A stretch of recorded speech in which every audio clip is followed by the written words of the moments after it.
Bonjour et bienvenue à tous. On se retrouve aujourd'hui dans ce quatrième épisode des transports insolites de Colombie à Bogota, dans le Parkway. Donc c'est un quartier relativement central ici. Et aujourd'hui, on va parler du vélo, puisque vous pouvez voir en arrière-plan une station Tembici, c'est l'équivalent du Vélib ici. Pourquoi est-ce qu'on parle du vélo? Parce que tous les dimanches matins et les matins des jours fériés également, il y a ce qu'on appelle la cyclovia ici à Bogota. Donc c'est-à-dire qu'il y a énormément de kilomètres de voies qui sont privatisées pour les vélos à usage exclusif.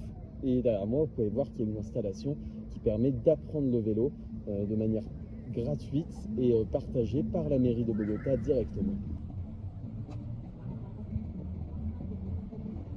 Et c'est parti, on enfourne notre vélo direction le sud de la ville, le centre-ville. Et là, vous pouvez voir que je traverse au milieu des voitures et que celles-ci sont interdites sur la voie où nous sommes actuellement. Et donc, c'est usage réservé exclusivement pour le vélo, pour la marche et pour le roller et tous les autres modes actifs qui existent. Mais le but, c'est juste qu'il n'y ait pas de moteur dans cette voie. Autre point important, il y a beaucoup de vendeurs qui se posent au bord de la route pour réparer des vélos, acheter du matériel ou encore vendre des fruits, des petits encas.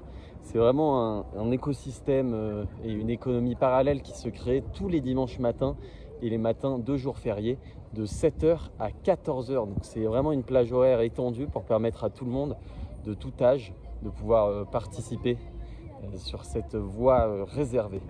Et on a fait une petite digression en sortant du chemin établi de Parkway pour continuer sur la cyclovia. Donc il faut savoir qu'en tout, il y a 127 km de voies réservées uniquement au vélo le dimanche matin. Et donc là, on va aller sur ce qu'on appelle une cycloroutase. Donc c'est un grand axe, c'est une 2x4 voies ou 2x3 voies, il me semble, qui est entièrement dédié au vélo. Donc vous allez voir, c'est assez impressionnant.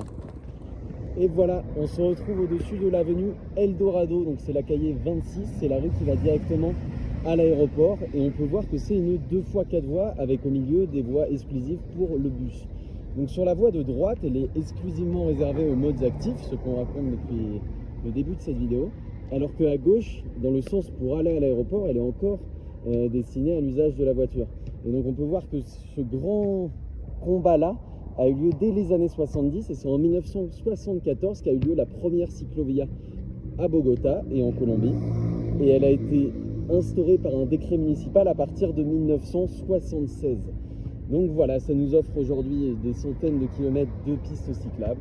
Et quand le vélo utilise ce type d'infrastructure, il a fallu adapter la voie rapide avec quelques installations ingénieuses pour limiter le risque d'accident. Et donc là, on peut voir qu'avant une grande descente, on a des systèmes de ralentisseurs qui fonctionnent comme ça. Ce qui n'est pas le cas dans la montée, puisque les gens sont censés aller moins vite. Et pour plus de sécurité, on trouve également tout le long de la cyclovia des jeunes cyclistes habillés en rouge comme ça, avec les habits de l'IDRD. Donc l'IDRD, c'est l'Institut Distrital Recreativo y Deporte. Donc en gros, c'est la section de la mairie qui s'occupe de développer la cyclovia. Et en fait, ces personnes-là sont relativement bien payées et doivent être là, disponibles tous les dimanches matins et les jours fériés pour assurer la sécurité. Donc c'est-à-dire qu'ils déambulent, ils font le chemin. Donc là, on peut voir l'homme en rouge et ils sont relativement bien équipés, talkie-walkie, cordes, gilets jaunes. Et donc, ils permettent d'apporter les premiers soins de secours et également de s'assurer de la bonne fluidité du trafic. Et là, sur ma droite, on a également une autre activité. Donc, ça m'a l'air d'être de la prévention routière organisée par le ministre des Transports. Tiens, là, on peut voir une statue de Botero, le célèbre sculpteur colombien. Et donc on peut voir que tous ces aménagements le long de la cyclovia ont été rudement pensés. Donc il y a des postes fixes pour lesquels les commerçants payent ou ont des droits particuliers. Regardez, là on peut lire IDRD, c'est ce que je vous raconter. Et donc c'est extrêmement bien organisé. Et ça fait 50 ans que du coup ils ont implémenté cette mesure et donc ils ont eu le temps de s'adapter et de trouver les solutions les plus appropriées. Et je pense qu'on aurait beaucoup à apprendre sur ce point-là. Parce que c'est une mesure qui est présente aujourd'hui dans presque toutes les villes de Colombie. Donc à Cali, il y a un gros réseau. À Bogota, évidemment, c'est le réseau le plus massif. Et c'est même présent à Sincelejo. Pour vous dire, bon, c'est pas énorme à Sincelejo, c'est 2 rues. Mais c'est quand même culturellement très ancré dans la culture colombienne, qui jouit d'une part modale de représentation du vélo très élevée à Bogota et qui a nourri de grands champions comme Nairo Quintana, si je ne me trompe pas, qui est colombien. Et voilà, on se retrouve actuellement dans un tunnel sur la voie rapide. Donc il y a un peu d'écho, désolé pour la voix.